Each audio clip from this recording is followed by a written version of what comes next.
Нема одлука од страна на општината за затварање на општинското основно училиште Гоце Делчев, во кое учат 580 ученици, а се вработени 80 наставници и технички кадар, тврди градоначалникот на Штип Иван Јорданов, но се прават анализи за оптимизација на инфраструктурата.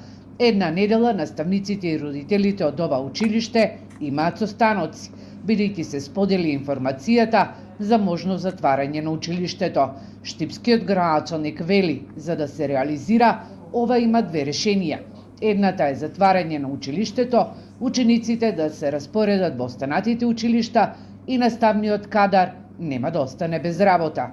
Второто решение, бидејќи има вештачки паралелки низ сите училишта со минимален број на ученици, да се намали бројот на паралелки во сите училишта, а со тоа и да се намали и бројот на наставниот кадар. Стратегијата за оптимизација на ресурсите предвидува да формулата за пресметка на блок дотациите кои ги општина Штип добива од Министерството за образование е да се пресметува платата и блок дотацијата по број на ученици, а не по број на паралелки. Што значи дека бројот на паралелки ќе зависи од бројот на ученици, а не од одлуката колкав ќе биде бројот на ученици во еден клас или во една паралелка. Јорданов вели дека на 1 септември училиштата ќе се соочат со помал број на паралелки, но и мора да се донесе одлука и за вишокот на наставниот кадар.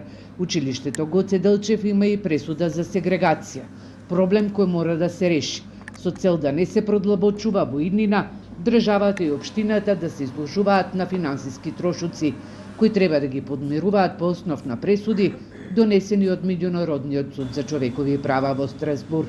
Каква одлука ќе донесе општина Штип, ќе се знае до крајот на тековната учебна година.